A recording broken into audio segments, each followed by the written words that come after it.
नमस्कृत्य नरं चैव नरोत्तमं देवीं सरस्वतीं व्यासं ततो जयमुदीरयेत्। ओम नमो भगवते वासुदेवाय, ओम नमः पितामहाय, ओम नमः प्रजापतिभ्यः, ओम नमः कृष्णद्वैपायनाय, ओम नमः सर्वविघ्नविनायकेभ्यः।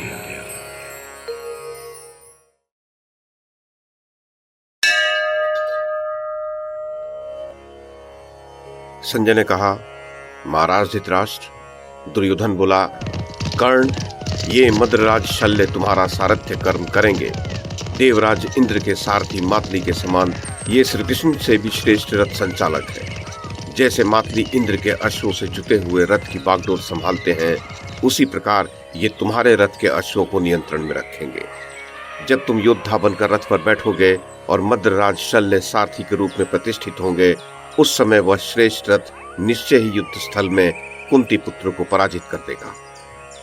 महाराज राजन, तदनंतर दुर्योधन ने मद्रराज शल्य से कहा, मद्रराज, आप संग्राम में कर्ण के इन उत्तम अश्वों को वश में कीजिए। आपसे सुरक्षित होकर राधा पुत्र कर्ण निश्चय ही अर्जुन को जीत लेगा। महाराज धृतराष्ट्र, राजन, दुर्योधन के ऐसा कहने पर शल्य ने रथ का स्पर्श करके कहा, तथास्तु। जब शल्य ने सारथी होना पूर्ण रूप से स्वीकार कर लिया, तब कर्ण ने प्रसन्नचित्त होकर सारथी से शीघ्रता पूर्वक कहा, सूत, तुम मेरा रथ सजाकर तैयार करो। तब सारथी ने गंधर्व नगर के समान विशाल, विजयशील, श्रेष्ठ और मंगलकारक रथ को विधि पूर्वक सुसज्जित करके सूचित किया, स्वामिन, आपकी जय हो, रथ तैयार है। रथियों में श्रेष्ठ कर्ण ने वेदज्ञ पुरोहित द्वारा पहले से ही जिसका मांगलिक कृत्य संपन्न करा दिया था, उस रथ की विधि पूर्वक पूजा और प्रदक्षिणा की। तत्पश्चात सूर्यदेव का प्रयत्न पूर्वक उपस्थान करके पास ही खड़े हुए मद्रराज से कहा, पहले आप रथ पर बैठिए। तदनंतर जैसे सिंह पर्वत पर चढ़ता है, उसी प्रकार महातेजस्वी शल्य कर्ण के दुर्जय, विशाल एवं श्रेष्ठ रथ पर आरूढ़ हुए। कर्ण अपने उत्तम रथ को सारथी शल्य से सनात हुआ देख स्वयं भी उस पर आरूढ़ हुआ, मानो सूर्यदेव विद्युत से युक्त मेघ पर प्रतिष्ठित हुए हो। जैसे आकाश में किसी महान मेघ खंड पर एक साथ बैठे हुए सूर्य और अग्नि प्रकाशित हो रहे हों, उसी प्रकार सूर्य और अग्नि के समान तेजस्वी कर्ण और शल्य उस एक ही रथ पर आरूढ़ हो बड़ी शोभा पाने लगे। उस समय उन दोनों परम तेजस्वी वीरों की उसी प्रकार स्तुति होने लगी, जैसे यज्ञ मंडप में ऋत्विजों और सदस्यों द्वारा इंद्र और अग्नि देवता का स्तवन किया जाता है। शल्य ने अश्वों की बागडोर हाथ में ले ली। उस रथ पर बैठा हुआ कर्ण अपने भयंकर धनुष को फैलाकर उसी प्रकार सुशोभित हो रहा था, मानो सूर्यमंडल पर घेरा पड़ा हो। उस श्रेष्ठ रथ पर चढ़ा हुआ पुरुष सिंह कर्ण अपनी बाणमयी किरणों से युक्त हो मंदराचल के शिखर पर देदीप्यमान होने वाले सूर्य के समान प्रकाशित हो रहा था। युद्ध के लिए रथ पर बैठे हुए अमित तेजस्वी महाबाहु राधा पुत्र कर्ण से दुर्योधन ने कहा, वीर अधिरथ कुमार, युद्ध स्थल में द्रोणाचार्य और भीष्म भी जिसे न कर सके, वही दुष्कर कर्म तुम संपूर्ण धनुर्धरों के देखते देखते कर डालो। मेरे मन में यह विश्वास था कि महारथी भीष्म और द्रोणाचार्य अर्जुन और भीमसेन को अवश्य ही मार डालेंगे। वीर राधा पुत्र, वे दोनों जिसे न कर सके, वही वीरोचित कर्म आज महासमर में दूसरे वज्रधारी इंद्र के समान तुम निश्चय ही पूर्ण करो।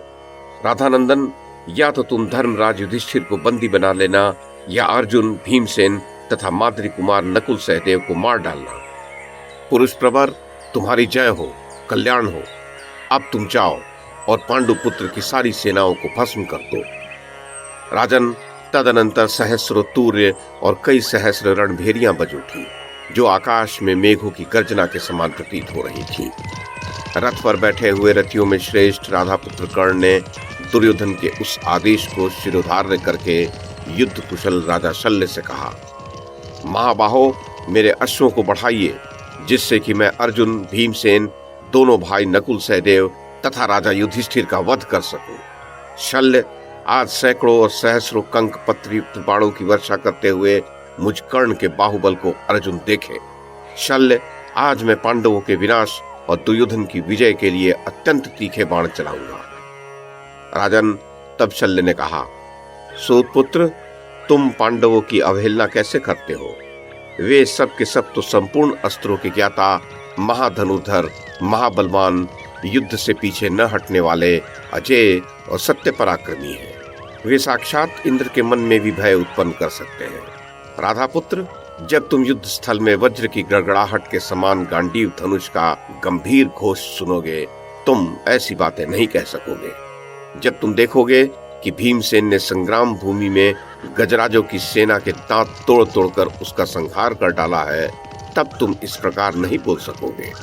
जब तुम्हें यह दिखाई देगा कि संग्राम में धर्मपुत्र युधिष्ठिर, नकुल सहदेव तथा अन्यान्य दुर्जय भूपाल बड़ी शीघ्रता के साथ हाथ चला रहे हैं, अपने तीखे बाणों द्वारा आकाश में मेघों की छाया के समान छाया कर रहे हैं, निरंतर बाण वर्षा करते और शत्रुओं का संहार किए डालते हैं, तब तुम ऐसी बातें मुंह से न निकाल सकोगे। राजन, मद्रराज की कही हुई उस बात की उपेक्षा करके कर्ण ने उन वेगशाली मद्र नरेश से कहा, चलिए चलिए।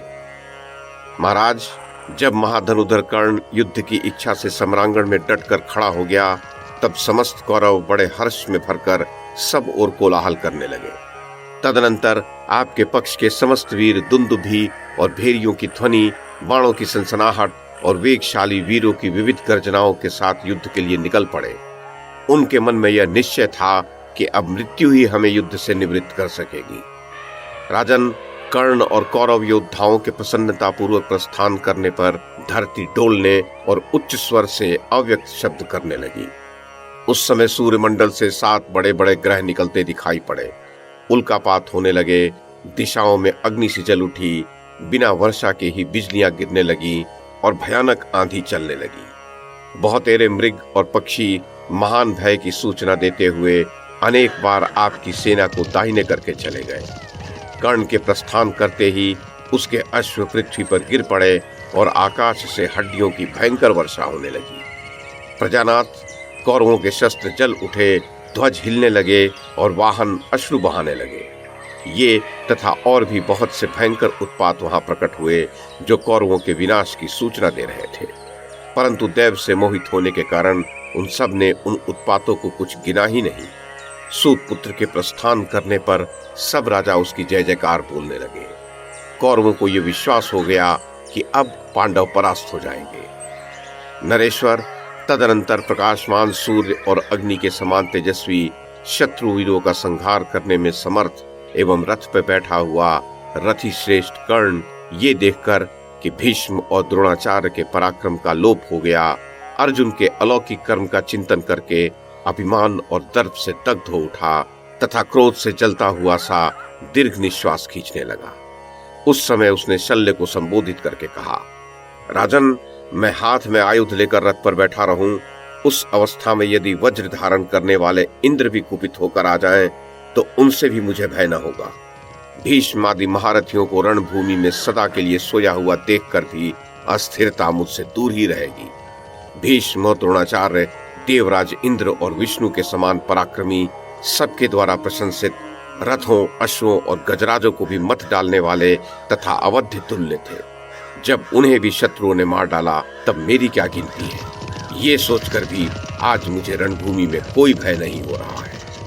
युद्ध स्थल में अत्यंत बलवान नरेशों को सारथी, रथ और गजों सहित शत्रुओं द्वारा मारा गया देखकर भी महान अस्त्रवेत्ता ब्राह्मण शिरोमणि आचार्य द्रोण ने रणभूमि में समस्त शत्रुओं का वध क्यों नहीं कर डाला।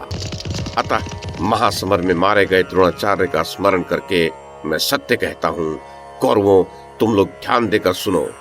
मेरे सिवा दूसरा कोई रणभूमि में अर्जुन का वेग नहीं सह सकता।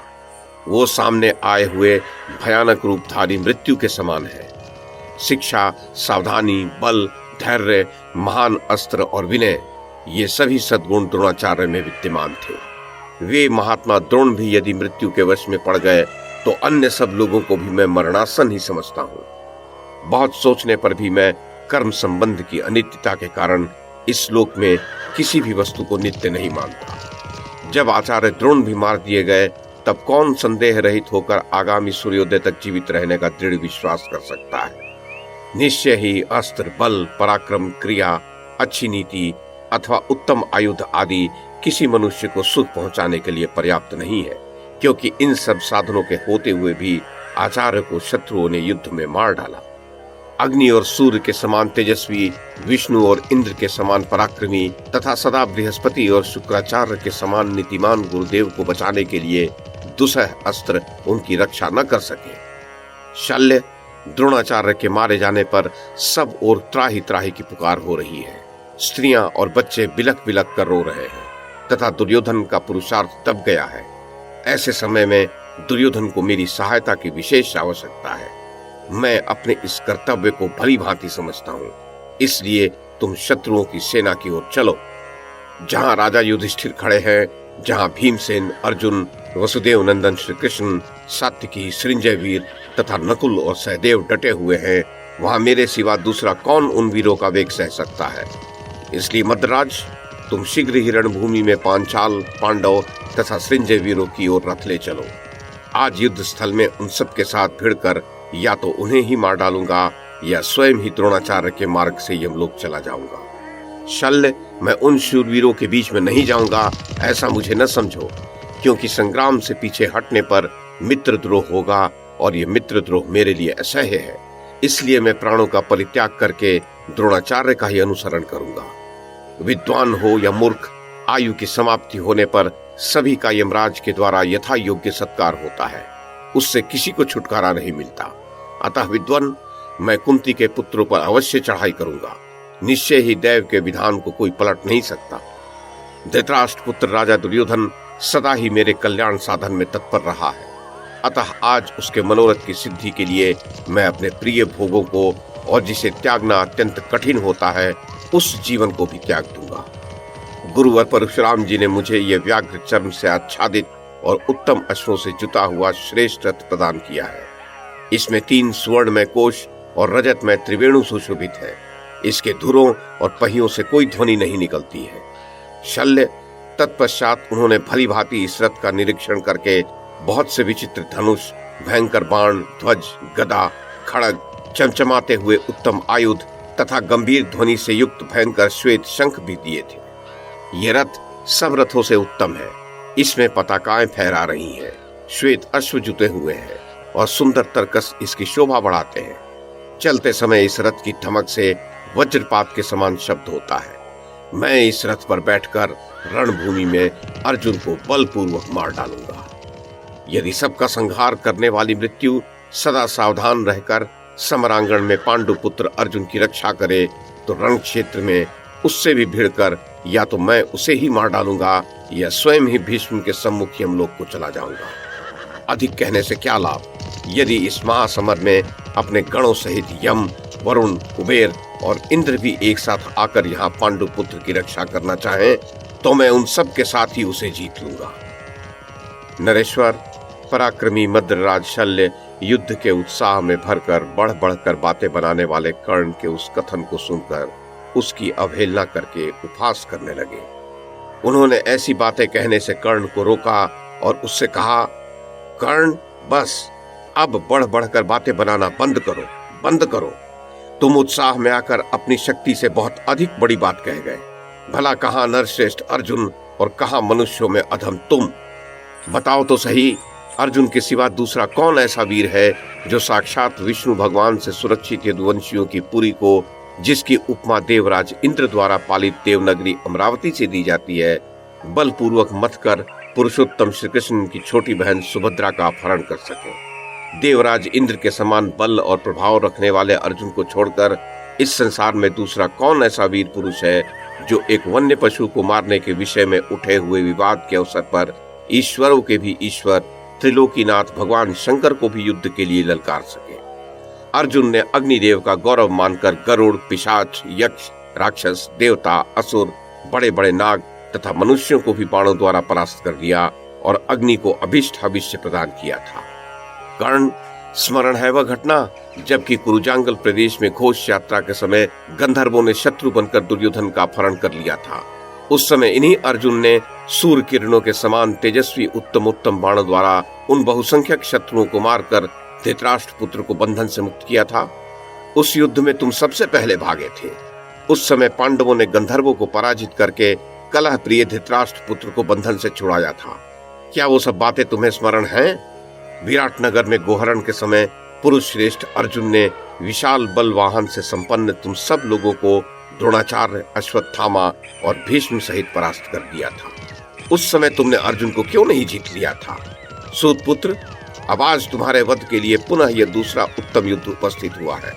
यदि तुम शत्रु के भय से भाग नहीं गए तो समरांगण में पहुंचकर अवश्य मारे जाओगे। राजन, जब महामना मद्रराज शल्य इस प्रकार शत्रु की प्रशंसा से संबंध रखने वाली बहुत सी कड़वी बातें सुनाने लगे, तब कौरव सेनापति शत्रु संतापी कर्ण अत्यंत क्रोध से जल उठा और शल्य से बोला, रहने दो, क्यों बहुत बड़बड़ा रहे हो? अब तो मेरा और उनका युद्ध उपस्थित हो ही गया है।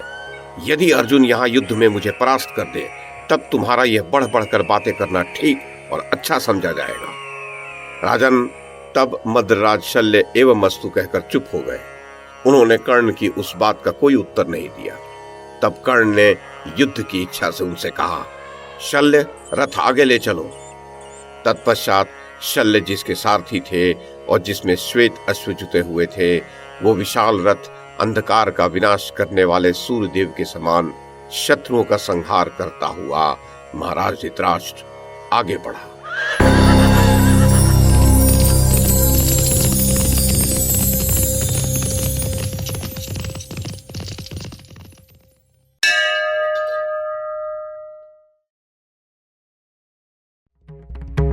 YouTube के माध्यम से महाभारत की कथा को एक श्रृंखला के रूप में प्रस्तुत करने का हमारा ये प्रयास यदि आपको सराहनीय लगा हो तो कृपया इस कड़ी को लाइक और शेयर करें, चैनल को सब्सक्राइब करें और बेल आइकन को दबाएं। साथ में अन्य लोगों को भी देखने के लिए प्रेरित करें।